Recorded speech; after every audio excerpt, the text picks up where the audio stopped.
Hi friends and new friends.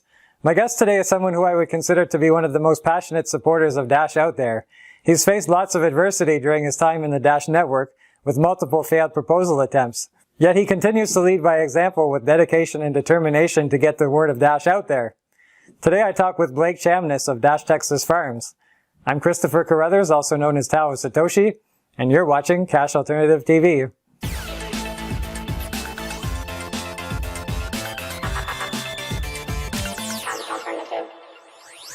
So what is Cash Alternative TV other than that catchy jingle? Well, it's a show about cryptocurrency with a focus on Dash, which aims to be a digital cash for the world, an alternative to cash, hence the name Cash Alternative TV. If that's something that you're interested in, you want to learn more about Dash, or just want to hang out with me some more, don't forget to subscribe and click the bell so you don't miss an episode. So I'm going to have to apologize to Blake for this background. His first proposal to the Dash network was jazzing up a 1970s VW van and becoming a Dash ambassador in his area. So I couldn't resist using it as a background image and jazzing it up a little bit myself, even using it as a plug for CATV Live, Saturdays at 4 p.m. UTC. Learn all about Dash and cryptocurrency and ask me anything. Now on to the topic of today's show. Well, Blake is passionate about Dash, but he also has lots to say about adoption efforts and the differences between marketing cryptocurrency to a first world and third world audience, and what he respects about the Dash community. So without further ado, let's talk with Blake Chamness right now. Welcome to the show, Blake. Hey, what's up, Tal? Yeah, you're the first time on this show, but I would consider you a character in the Dash community. I respect you, and I know you're very passionate about Dash, and I know you're a big supporter of CATV, so I'm very happy that you're on the show today. So I want to start with the viewers that might not know who you are. If you could explain who you are and how you got into Dash and Bitcoin, or how you got into cryptocurrency in the first place. Okay, my name's Blake Chamness. I'm from Texas, Nacogdoches, Texas, and I got into crypto about 7 years ago, and Dash specifically maybe 3 years ago due to the high fees in Bitcoin, and I needed another solution. So that's how I got into Dash. Nice. So like I said off the top, I think that you're a very passionate person. You have a lot of experience with the Dash Decentralized Autonomous Organization and submitting proposals. So let's go through that and unpack a little bit about your history with Dash. So the first one that you proposed to the network was the Dash bus. Is that correct? That's right. So can you go through a little bit about your experience with posting that to the Dash DAO and what that entailed? Yeah, absolutely. So posting that first proposal was a really big deal to me. It was kind of a test in some ways to try out the network. I was ready to start promoting Dash, and I also wanted to just get engaged and involved and test out the DAO, see how the voting worked, see if it was decentralized, test it, gauge it myself. So I put up a 5 Dash fee to broadcast my proposal for the Dash masternodes to vote on. And I don't think that first one passed, if I remember right. But anyways, I learned a lot about the voting, and essentially what I had put up was that I was going to drive around in a 1969 VW bus with Dash logos and kind of be a Dash ambassador. So that's what my initial entry into Dash was. And I had a good experience. Even though I didn't win, I saw that there was decentralization, that there were people voting from all over the world, masternodes, as the voters are called. And I had a good experience. Even with losing, I still saw that there was integrity in the community and a balanced viewpoint that ultimately, even when they do reject my idea, I can live with that and try to make my case as well. So you're definitely, you have the perseverance to move forward, because you failed in your first attempt. So what happened after that? I've had now, I think I'm the most failed proposals ever in Dash. And to me, that's an advertisement in itself, because I'm still here. I still think Dash technically is the best coin. Technically, I mean that in the sense of the technology behind it, the coding, the instant transactions, the whole setup, I'm still super bullish on. with any of this in the crypto industry, there's going to be things that you will not like about any project. There's so much to like about Dash, though. And I think that when Dash aligns and gets everything rolling, that it will be what I first imagined it, which was an unstoppable force. I just see the treasury and the governance becoming this thing that's just shooting out missiles in every direction of making adoption happen. That's my vision for it, and I think we'll get there relatively soon. Okay, so that's interesting. Like you say, you're the most failed proposal owner in Dash, and yet you're still very bullish on Dash, which that to me that shows your character, that you're willing to stick around, and you're very passionate about Dash, and you want to see it succeed regardless of the challenges that might be associated with it. So in the early times, it was a little bit easier to get small proposals funded, I think, because I had some proposals as well that were funded. This laptop that I'm talking to you on was funded by the Dash Network. It's one of their first proposals that I submitted to the Dash Network. So your second proposal that you submitted is the one that you currently are working on is Dash Texas Farms. Can you talk a little bit about that one? Yeah, so Dash Farms is about me and my community and getting plants, selling plants for, and giving the people change in crypto when they buy plants. And essentially what it came down to was this. The reason why I wanted to go was something more tangible, more earthy even, is that going around in the VW bus was great. And I still think that there's a lot of need for that, just going out and evangelizing, going to crypto meetups. But I also wanted to do something that had a real product behind it, had something where a real transaction was being made that wasn't like, forced. It wasn't like I'm selling a Dash t-shirt or, this kind of quirky stuff we see in crypto a lot. I wanted it to be real products that people wanted to buy. And like this spring, my whole deal was around the community. I had said, I'll do 50% off Lowe's prices. So, most people buy plants at Lowe's around here. So I said, I'll do half off of what Lowe's charges, and I'll be giving you crypto back in change, Dash. So this was a way for people to buy plants, for me to make money off seeds I had grown, and for them to get their first little bit of crypto. So to me, it kind of closed the loop that everybody talks about, and it did it in a first world country in Texas in a real way that left every party happy. I was happy to sell my plants, they were happy to buy them, and they got a discount on the plants with some crypto. So awesome. To me, it was a win. All right, so this proposal has been funded by the Dash Network? No, it's currently got like 390 yes to 100 something no votes. And as you know, the threshold, I think the word would be, to win is kind of high for to win in the Dash proposal, the Dash Treasury. So I need to get more yes votes and less no votes, obviously. And those no votes really hold me back, to talk to the Dash community for a second and the no voters. It's fine if you want to hate on this project or do a no vote on it, but I ask you to consider, please, that a lot of people put a yes vote on this for a reason. They believe in this, and they send me private messages. I don't want to say it's a morale killer, these no votes, but it does. It brings people down a little bit, because there's nothing but good intentions on my part here. This is, out of all my proposals, this is the most straightforward, earnest, just getting back to the basics of wanting to set up people with wallets and crypto in my community. So to the no votes, I plead, change your vote and let's make this happen. But if you don't want to, that's fine as well. Yeah, it's kind of hard to convince people. So I'm glad that you're coming on the show. A lot of people view it from the Dash community, so they might be able to see what you're about. I know that you post on the Discord sometimes. You post little snippets of yourself talking, and said you're like, I don't want to type. I just want to say something in person. So Yeah. I kind of respected that. So I wanted to have you on the show to discuss this. So you seem like I said, you seem like a genuine person, and happy to have you as part of Dash Nation. But let's talk a little bit about the climate around your area where you are. What's your location right now?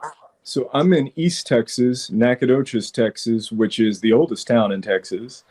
And the climate for crypto, I would say, is building. Dare I say, I had a lot to do with Nacogdoches' awareness of Dash, especially, but crypto in general. That may be a little bold, but I think it's true. I mean, you see a 71 or 69 VW bus driving around with Dash all over it. It gets the word out. And then I did some like a bank meetup and different crypto meetups. So there's awareness, and there's a group of us, maybe 20 or 30 enthusiastic people about crypto that are willing to show up and let's say they are excited about it, not just passive. So we've got 20 to 30 people like that, and then we just got a ATM in our town that you can buy Dash at. So that's a good sign.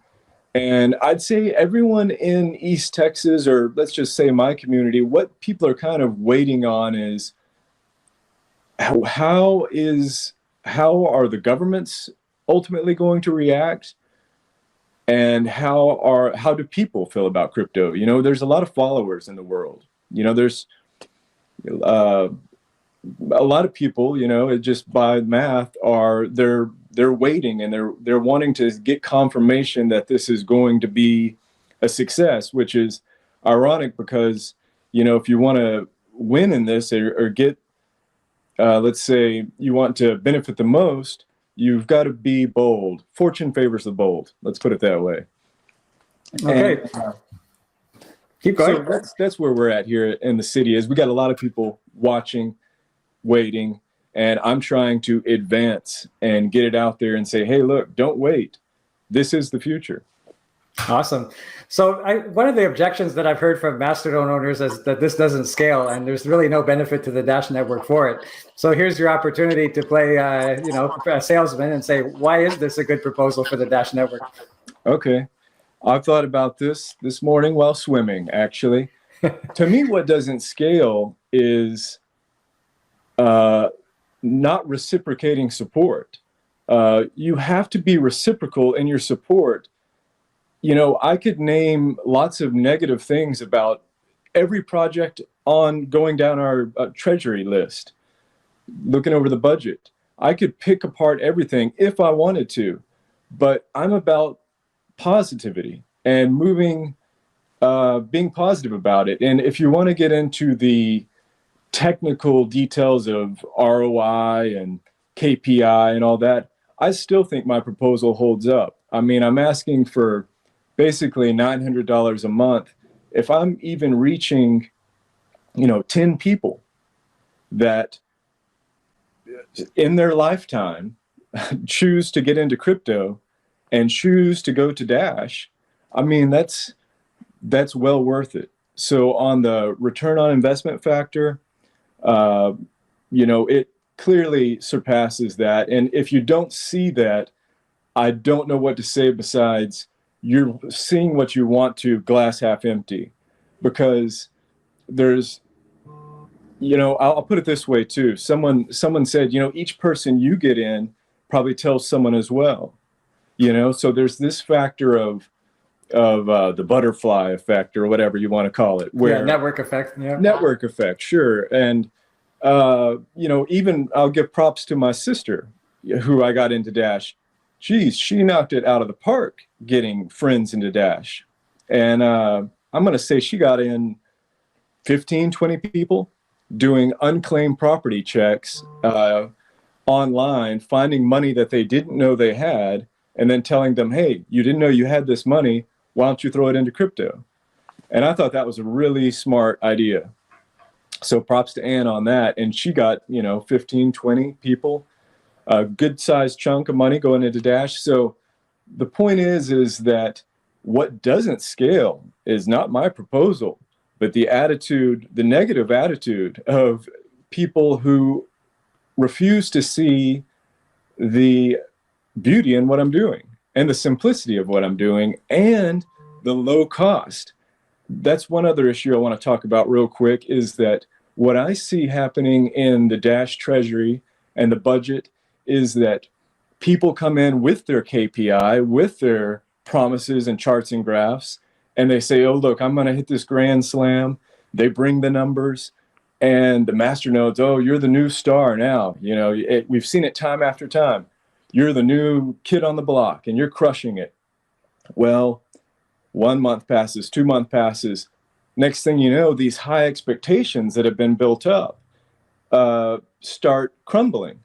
And what happens is right around that time, the proposal owner has been bloated up all, to be the new superstar, that they're like, hey, I want $75,000 a month now. And the master nodes at this point are going, nope, sorry, because expectations and reality just didn't meet up. I say the solution is have a small budget. Have a small budget and make it similar to how you would do a contract job where, like, for example, in my proposal, I've bought a greenhouse. I've bought all these seeds, soil, plants, hired people to help me do stuff, sponsored 2 tournaments, got a canopy, $1,000 canopy with Dash Farms all over it. I've put in a lot on materials and time. If you could even meet me, halfway on that. So there's a start, so no one ends up feeling like they're getting swindled. So you mentioned that you hosted tournaments. Can you tell us a bit more about that? That sounds interesting. Yeah, the tournaments were the best thing I've done for crypto, and especially the one I had in my hometown where I was in control of it the most. I say that because I have had 2 tournaments, one in Nacogdoches, one in Austin. And the Austin was a huge, big disc golf tournament where people from all over the world came. And it was a chance for people to learn about crypto, but it was a little chaotic. So, I was testing out my ideas on these tournaments. The one in my hometown, I was able to really inform and educate the people.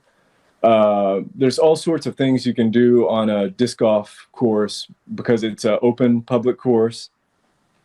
So I can set up my tent up there. I can put stuff on the holes. I can do all kinds of things. And also what I did is I gave 1st, 2nd, and 3rd place prizes. So the idea is to get people to download a wallet. If they win, they get crypto. And at the end of the Nacogdoches tournament, I saw something happen, which was my favorite thing to see, which is once one person won some crypto, it was like a frenzy of everyone downloading the wallets and getting this excitement. And now, wait a second, what does it work? How does it work? What is mining? So they mine it, all the questions that we've all, and that's what it takes to win people over. I've said this before, that these big integrations are great, but if at the end of the day, the big integration is just, a little pamphlet gets put in an employee's locker, and a sticker goes up on the cash register, that really doesn't draw people. What it takes to draw people, in my opinion, and going back to my own experience, is probably about a 2-week ongoing conversation of da da da da da da da. So how does this work? How does that work? Well, what about the government? What is fiat cash? How is it? There's this whole unraveling that has to be done to the psychological process of what is money. That's what I feel like has to be at the heart of adoption, is uncovering what is money and what makes good money. Okay, so there's probably some masternodes that are watching this. Before we move on to the second segment where we're talking about Dash and adoption, is there anything that you might want to say to the masternodes in regards to your specific proposal? My specific proposal, I'd say vote yes, and let me keep trying this out. The disc golf tournament things are great, and mixing in the selling of plants and having transactions happen are exactly what Dash is about. So vote yes. All right. So we're going to move into the second half, which is talking about the benefits of Dash, which you're a perfect person to talk about it because you're an ambassador, as you said. You talk to people every day in your hometown. So what do you think? If I was talking to you right now and I just pulled up to your farms and I want to learn about Dash, sell me on Dash. Why should I buy Dash? I'd say this. I'd say take a look at the amount of money that is being printed by the U.S. government right now. We've got these stimulus checks going out, and essentially, I think like $5 or $6 trillion has been printed recently, which is fine. I'm all about saving people that are in distress and companies, but the economist in me says we have to be careful that if we oversaturate the market with dollars, that at some point we could go into hyperinflation, which brings me to subject two. So when hyperinflation happens, what do people use? Well, they use Dash, actually. And you can see that in places like Venezuela, where Dash has taken off, and I'd say used more than Bitcoin. If people are aware that the transaction speed and the transaction cost of Dash are so much cheaper than Bitcoin. And this is something that if you're really going to scale, needs to be looked at. You can't, Bitcoin, I'll take you back to about 2017 when I kind of lost faith in Bitcoin, which was to me, I'll always have a love for Bitcoin. It's getting less and less over the years as I see that, okay, it was a cool idea, and Satoshi Nakamoto, great, the cryptographers, email, the whole idea behind it, great. Doesn't make it sacred, though. It doesn't make it this thing that you can't criticize. And I think that a lot of people that first get into Bitcoin hold on to that attitude for longer than is healthy. I did, I held on to it probably a little bit longer than necessary of, all other altcoins are trash. Bitcoin's the only way. Look at the coins objectively. Don't be afraid to learn. And when you break it down, you'll see that Dash transactions are faster and cheaper. And the cheaper thing is really important to me. That's what I started to notice in 2017, is that if I was selling somebody Bitcoin or making a transaction, that the transaction fees were getting sometimes $25 for not that high of an amount. So this was just unrealistic. I think Dash, my average transaction fee is somewhere around a penny, I believe. So that's a big deal. And that scales. That's something that people in third world can use, in first world. If the fees are too high, forget about third world using it. They're going to want to use something else. So I think Dash wins on that level completely. And to someone pulling up to my farm, I'd say that, research this and watch Andreas Antonopoulos, watch his speeches. There's things that I would like to write down for people. And, I'm a big fan of this book here, How Money Got Free. Super good book, full of information, the early days. I'm not trying to plug that book. I just happened to be reading it before the interview. And I think keeping a book like that around is really helpful too, to pass on to friends. So there's a lot that I would want to tell them. And I think a lot of it comes down to, hey, can I get your email address? And it's an ongoing conversation that I'm thrilled to have with anybody, you know? Okay, so it's more like an ongoing process. It's not like a spiel where you try to sell them all at once. It's more like you're trying to develop like a clientele type of thing. Absolutely, because you can't cram it all into a 1 hour would really be pushing it. You could do it. You could do it in 1 hour, but I would say that they're going to have a list of about 20 questions if they're serious about it. I go back to when I got into crypto, and the person that got me into it, who is a Dash Masternode owner, we probably, for 2 weeks, I sat there back and forth on the phone. What about this? What about that? Asking different things. And what I realized is that to someone new to this, I would say that don't just question Bitcoin Dash crypto, question fiat. What is fiat? How does fiat work? Is it really your money? Can you even consider that fiat that we use our money? I think I would say that that's someone else's money, is the way I would look at that. And this is a chance for a new kind of money that is the people's money. And that's sort of the philosophical side of all this is what got me into it, is that I saw that it was sort of a peaceful monetary revolution, a little bit of wealth redistribution in a sense that was completely voluntary and fun and urgent. And also that I would say it was something that just is right on time. It's an idea that is right on time. All right. So there's definitely a different spiel that goes into when you're dealing with people from first world countries rather than third world countries. I have a lot of interviews with people from third world countries that have a kind of like a need for this. Fiat money is very weak in those countries, but you come from a country which is basically the most powerful economic country in the world. How do you sell people on Dash in that kind of an environment? And what do you think people in that kind of environment would like about Dash? Well, I've watched some of your interviews recently, and take, for example, Ernesto. He was talking about in Venezuela, even though they accept Bitcoin, Dash, etc., remember what he said they always accept to?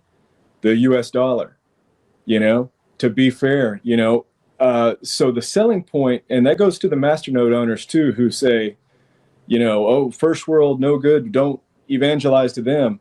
Well, even in Venezuela, they love the greenback. They love the US dollar. So I guess what I'm saying to first world people would be that I'd say this is the future. There's no way getting around this. What happens when unlimited supplies of money being pumped out meet limited supplies of crypto? I mean, it basically comes down to that for me.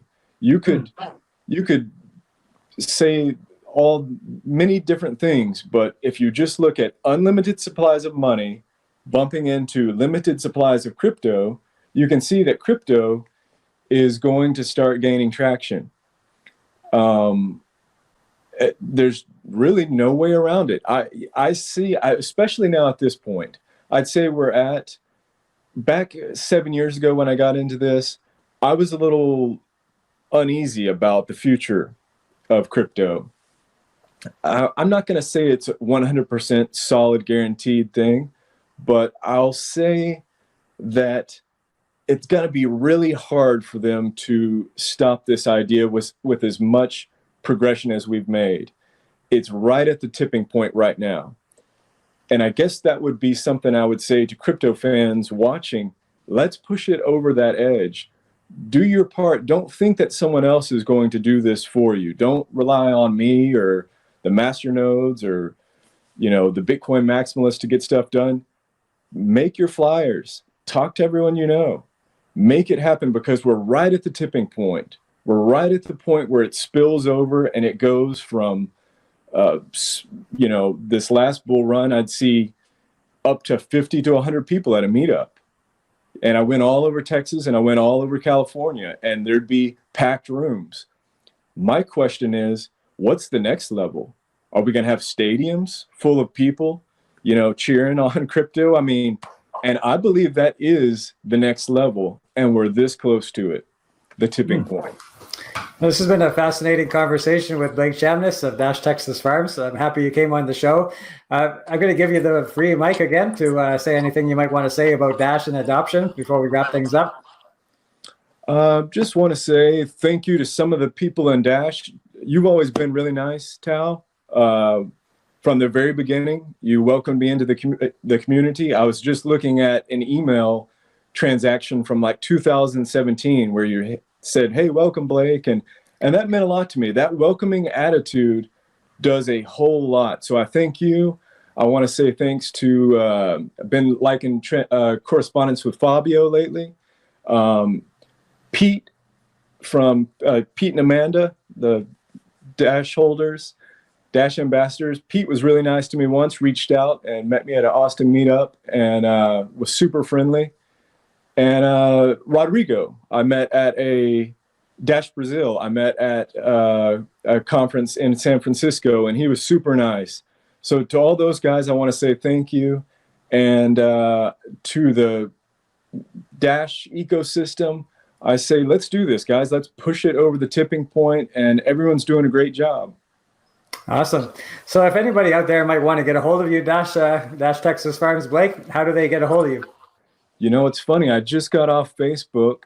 I'm going to say you can send me an email if you want, or get on the Dash Discord. I think the Dash Discord is a great way to get to know what the Dash community is about.